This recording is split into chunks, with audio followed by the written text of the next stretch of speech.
Today we are reading chapter 18 and we're going to jump right into it today. I'm so excited to learn some more stuff about this library and what happens next. So let's get started. The contestants raced down the stairs to the rotunda reading room. Kyle saw Haley Daly dash down another set of steps into the basement to what the floor plan called the stacks. Miguel and Andrew, the two library experts, grabbed separate tables and started working on the touchscreen computers. Bridget Wage did the same thing. Charles Chitlington strolled out the arched doorway and into the foyer within the fountain. Yasmin Smith-Snyder was running around the circular room with her floor plan in the front of her face, like someone frantically checking their text messages while racing down a crowded sidewalk. Sierra Russell found a comfy chair and sat down to finish her book. The girl definitely wasn't into the whole spirit of the game. "So, Kyle," said Akemi, "you want to form an alliance?" "What do you mean?" "It's what people do on reality shows such as The Survivor. We help each other until, everybody else is eliminated and we have to stab each other in the back." I don't remember hearing anything about eliminations." "Oh, right. But hey, there was nothing in the rules that said we couldn't share this top prize. I just want to win." "Cool. So we're a team?" "Sure." "Great," said Akemi. "I nominate you to be our captain. All in favor raise their hands." Kyle and Akemi both raised their hands. "It's unanimous," said Akemi. "Okay, let's go and ask the antique librarian a question." "What?" "We both get to ask her one question, right?" "Right." "Okay, well here's mine. Hey lady, do you know how we get out of here?" "And you think she'll tell you?" "No, not really." "So what's your plan?" "Well, I was thinking—" Suddenly Yasmin shouted, "I win!" The rest of them stopped whatever they were doing. "It's just like last night when Kyle found the dessert in the most obvious place. To get out of the library, all we have to do is use one of the fire exits. Duh." She headed toward the hallway between the book nook and cafe and community meeting room A. Kyle stood up. Yasmin, I think maybe you missed some of what—" Charles Chitlington dashed into the room and shouted, "You're not going to win, Yasmin. Not unless you beat me to that fire exit." He bolted toward the corridor. Yasmin bolted toward it too.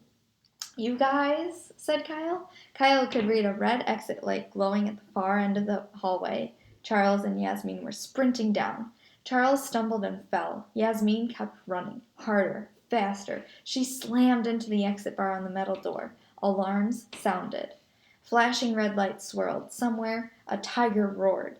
Mr. Lemoncello's voice rang out of the overhead speakers. "Sorry, Yasmin, that's where your sidewalk ends. You broke the rules. You are out of the game. Your library card will be placed in the discard pile and you will be going home."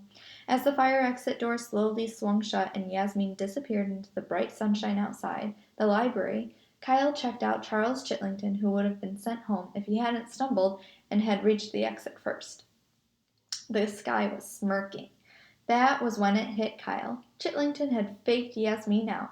He knew she couldn't win by going out the fire exit, but he ran down the hall to fool her into thinking she was doing the right thing. Oh yeah, Chitlington was definitely in it to win, no matter who he had to trample. Whistling casually, Charles strolled back into the lobby. "What's Chitlington doing out in the entrance hall?" said Akemi. "They told us the way out wasn't the way in." Before Kyle could answer, Andrew Peckelman started shouting at Miguel, who had wandered over to Peckelman's table. "Get away! You're trying to steal my idea." "No, man," said Miguel. "I just want to see whatever your screen, and I don't think that particular periodical—" "You know what, Miguel? I really don't care what you think. This isn't school. This is the public library, and you are not the boss here, so just leave me alone." Miguel tossed up his hands. "No problem, bro. I was just trying to help." "Ha! You mean help me lose?" Andrew stormed up the closet spiral staircase to the second floor and the Dewey Decimal Rooms. Miguel, looking sort of sad, headed up the separate spiral staircase. Bridget Wage trailed after them. "You want to follow those guys like Bridget did?" whistled Akemi. "I'll take Peckelman. You take Miguel." "No thanks," said Kyle, looking at the domed ceiling. "I'm much more interested in the windows up there."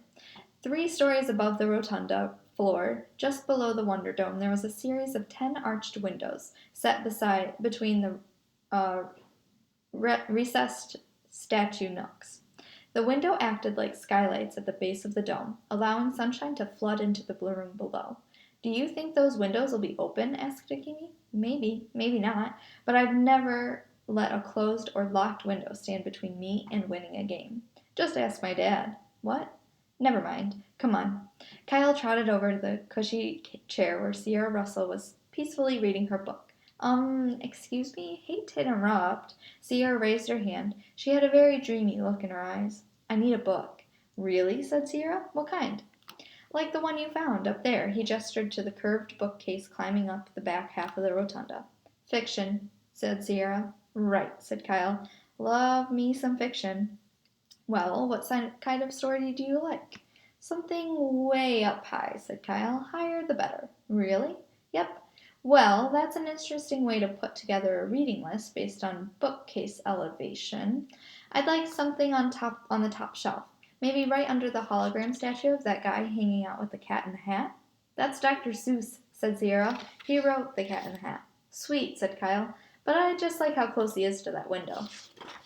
That's the end. We are going to pause there. We are just doing one chapter today. Tomorrow, join me for chapter 19, maybe even 20. Ooh. And we'll see what happens next.